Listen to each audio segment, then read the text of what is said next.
The Kolyma River is a river in northeastern Siberia, whose basin covers parts of the Sakha Republic, Chukotka Autonomous Okrug, and Magadan Oblast of Russia. It begins at the confluence of the Kulu River and the Ayan Yuryakh River and empties into the Kolyma Gulf of the East Siberian Sea, a division of the Arctic Ocean, at 69.500 degrees north, 161.500 degrees east, 69.500, 161.500. The Kolyma is 2,129 kilometers long. The area of its basin is 644,000 square kilometers. The Kolyma is frozen to depths of several meters for about 250 days each year, becoming free of ice only in early June until October. History. In 1640, Dmitry Zarin went overland to the Indigirka. In 1641 he sailed down the Indigirka, went east and up the Alazaya. Here they heard of the Kolyma and met Churchies for the first time. In 1643 he returned to the Indigirka, sent his Yasyk to Yakutsk and went back to the Alazaya. In 1645 he returned to the Lena, where he met a party and learned that he had been appointed Prikazchik of the Kolyma. He returned east and died in early 1646.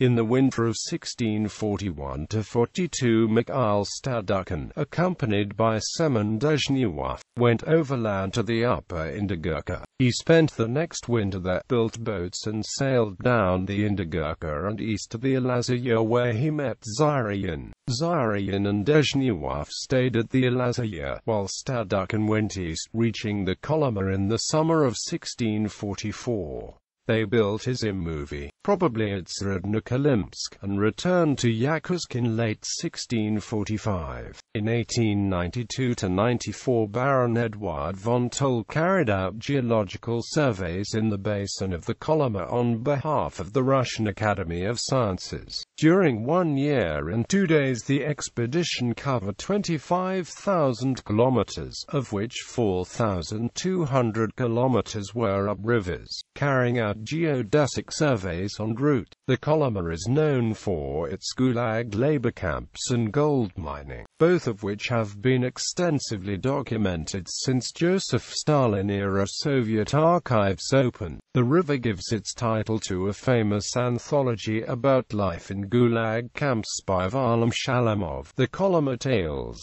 After the camps were closed, state subsidies, local industries and communication dwindled to almost nothing.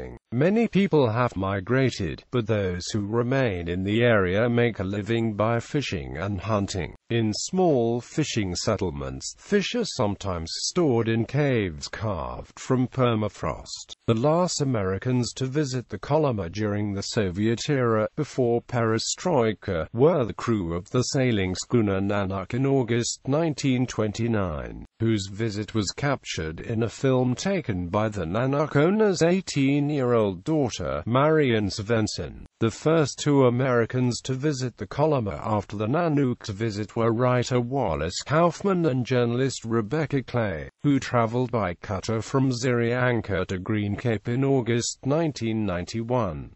In February 2012, the Proceedings of the National Academy of Sciences reported that scientists had grown plants from 30,000-year-old Silene stenophylla fruit, which was stored in squirrel burrows near the banks of the Kolyma River and preserved in permafrost. Settlements at the Kolyma River include Sinigry, Debon, Srednikan, Simchan, Zyryanka, Srednikolimsk and Chersky. Constructions. There is a hydropower plant at Sinigry, in the upper part of the river. The plant was started in the 1980s by Kolyma Gestroy, and both the plant and the town of Sinigorya were built under the supervision of Chief Engineer Oleg Kogadovsky. The town included an Olympic-sized swimming pool, an underground rifle range, and many amenities absent in most other small Russian towns. Kogadovsky said that in order to attract and employ good talent in such a remote place, the town had to be exceptional. The dam provides most of the electricity to the region, including Magadan. The Kolyma Dam is an earthen dam some 150 feet high. Air circulation tubes carry frigid winter air into the core of the dam, where frozen earth stabilizes the structure. Kolyma GEs said it was the largest dam ever built in a permafrost region. A new hydropower plant is under construction at Oxonhutch. Large forests cleared for the reservoir were cut in winter when the trunks are frozen and easily snapped. The wood was sold for pulp. There are only a few bridges over the river, including at Oxonhutch, at Sinigary, and at Dublin mouths. In the last 75-kilometer stretch, the Kolyma divides into two large branches. There are many islands at the mouth of the Kolyma before it meets the East Siberian Sea.